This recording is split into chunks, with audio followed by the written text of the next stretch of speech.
Hi, welcome to my video on the angle formed by intersecting secant and a tangent.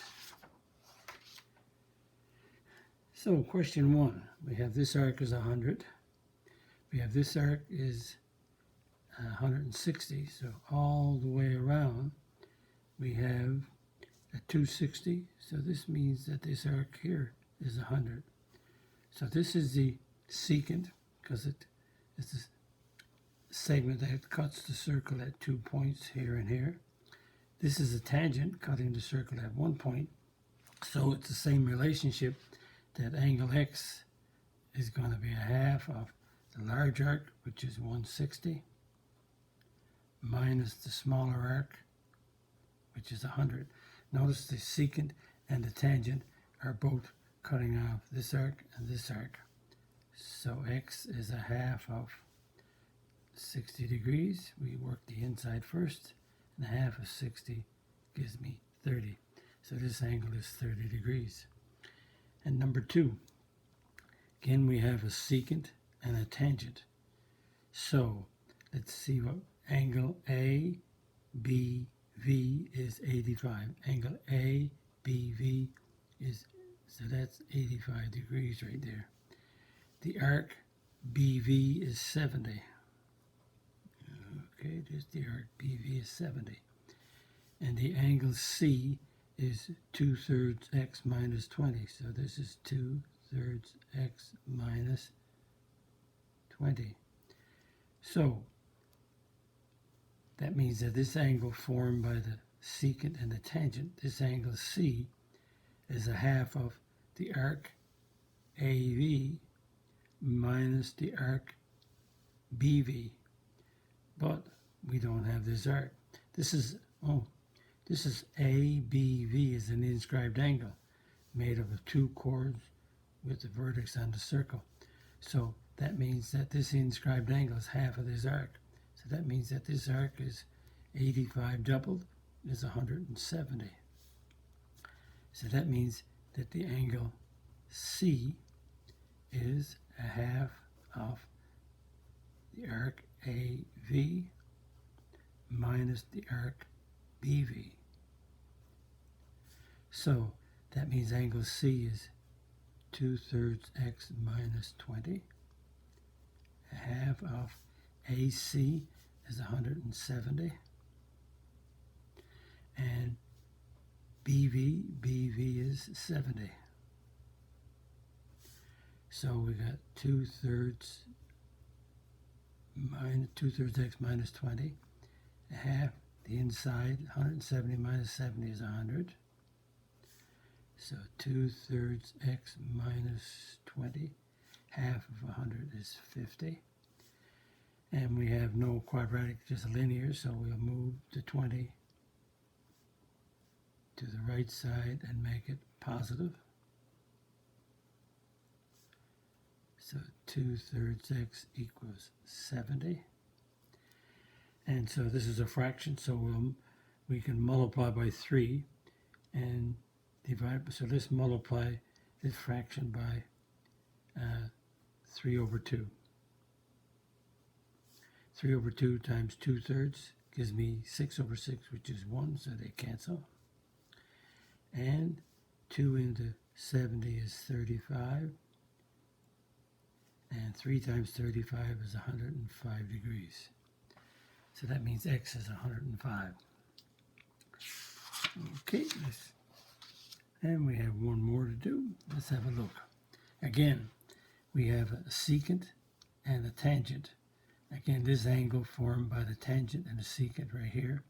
This angle is a half the sum of PT, the arc PT minus the arc PQ.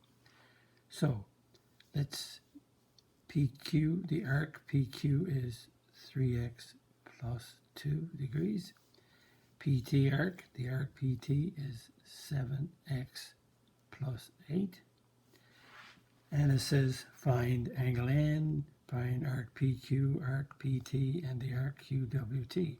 So let's find what X is first before we find what these are. So we have x squared, which is the angle, is a half the large one is 7x plus 8 minus the smaller one, which is 3x plus 2. So it's the large one, which is here, minus the smaller one. So that's x squared is equal to a half. Let's simplify the inside first. 7x plus 8 degrees. We got a minus on these two, so that's a negative 3x minus 2 degrees. Again, put a 1 there.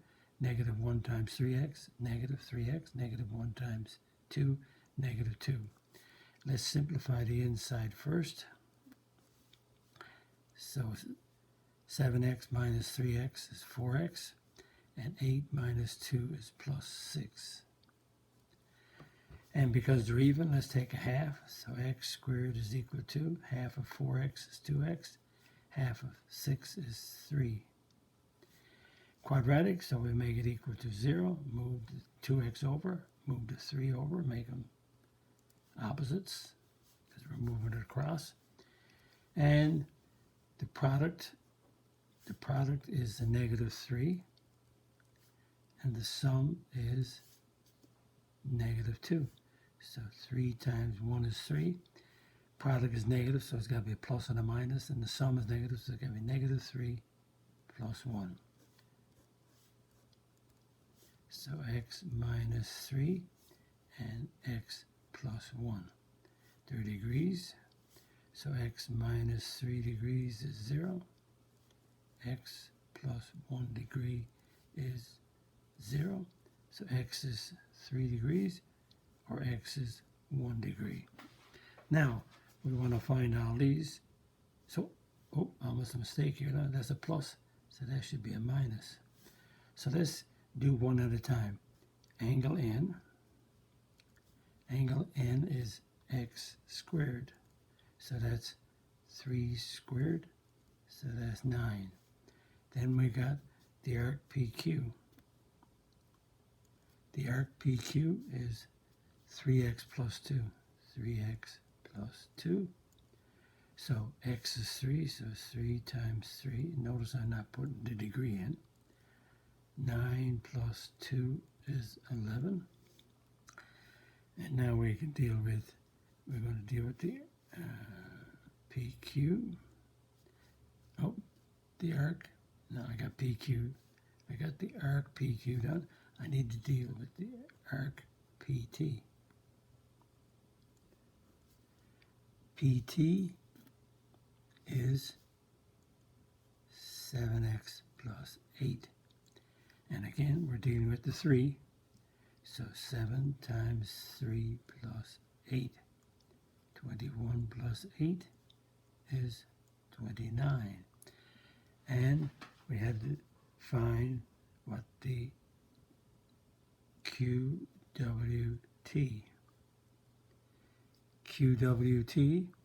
well, if QWT is 360 minus PQ, which is 11, and minus PT, which is 29. And when we do all that, we get, notice the diagram's not drawing the specs. Should be, it's just made up to work out. So all of these, everything is okay here. Now let's deal with, that's when x is equal to 3. Okay, draw a line. What about when x equals negative 1? So angle N is x squared. So negative 1 squared is 1, so that's okay. PQ, the arc PQ is 3x plus 2. X is negative 1. So that's negative 3 plus 2 is negative 1. So that means that this is not work. So this doesn't work because you can't have a negative arc length. So negative 1 is not working. So we found them all. So There's angle 9, 11, 29. These are degrees. You want to fill them in. So these are the correct answers to this problem. Again, -1 won't work. And a negative one, once it doesn't work here, it won't work. It stops. So it'll work everywhere else, but it works here. If you take a -1 and put it here, -7 plus 8 is 1, that's okay. But you got a negative here, so immediately you don't have to do any more. So these are the answers that fit this problem. And that brings us to the end. And again, if you like my video, click the like button, click the subscribe button if you're not a subscriber if you wish. Visit my math website, www.mathfullyexplained.com, to find more information about me, my videos, and the content. That's the content that's on my YouTube channel called Math Fully Explained. Just one word. Thank you for viewing my video. Hope the video helped you. Bye-bye.